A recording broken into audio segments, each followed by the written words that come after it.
What I love about NSA is we really cultivate the idea that your path to success is unique in this industry. Your path is unique, and yours too. You know, it's actually true in any industry, but in ours particularly so. But think of Amazon.com, and then think of Barnes & Noble. Totally different delivery systems, and they're booksellers, aren't they? So when we come in here and we cultivate what our gifts are, we have to remember our paths are going to be unique. It was right after college that I started to tell my friends, you know what? I want to write a book someday. They looked at me a little strangely because I wasn't even an English major, hadn't taken any classwork in communications or speech, and here I'm talking about a book. And in my heart, by the way, it was a significant book. So as my work would evolve, and eventually, as in a sales career, I would find my way to my wellness roots. I became a craniosacral therapist. Does anybody know what that is? All right, Cheryl does. Head, neck, and spine. And all of a sudden, as a hobby that actually became a private practice after 10 years, I realized, I think I've got a book here. I've been helping realize ways to find their calm, find their center and their balance in the midst of obstacles and help overcome them. I think I've got a book here. So at the turn of the 21st century, I started writing Staying Calm in the Midst of Chaos.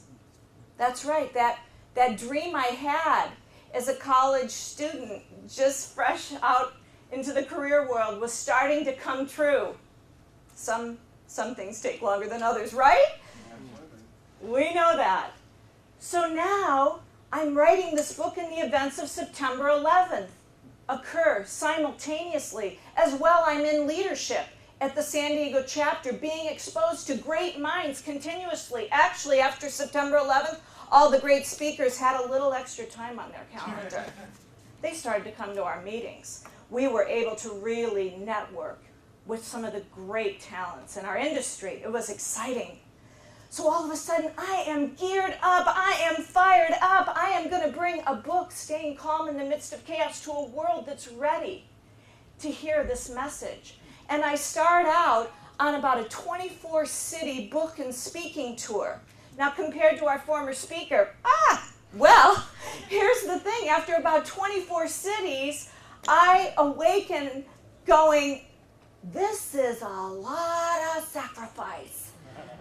This is a lot of hours and energy spent, and it can get a little lonely at night in those hotel rooms. And it was right around that time I was self-doubting. Was I really going to be joyful in this profession? That I would wake up in the middle of the night in kind of an awkward position. I was sleeping like this, and all of a sudden I realized, oh my goodness, I've just found a lump in my breast. Now all of a sudden I have a different scenario to address. Instead of grumbling about the next city and how exhausting speaking work is, I've got to go on some pretty serious doctor's appointments to find out exactly what is going on. And then the fateful day arrives that my husband and I are scheduled with the surgeon early on a Monday morning. Here's a little tip. It's never a good sign when they fit you in early on a Monday morning. And there we are, and he looks over my file and he says, well,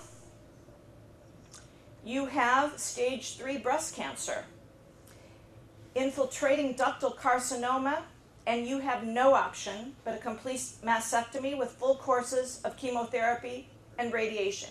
Kind of looked over at my husband. Boom, he closed the file. Kind of waiting for us to ask the questions now, suddenly.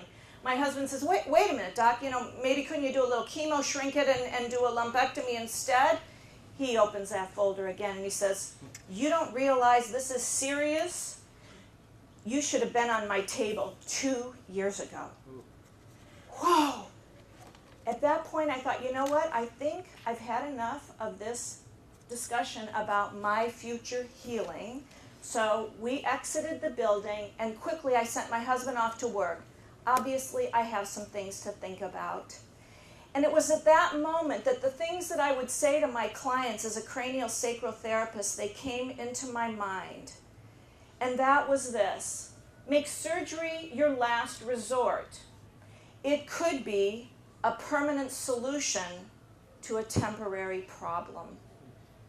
And I felt an innate wisdom that said, it's not time to lose your breast.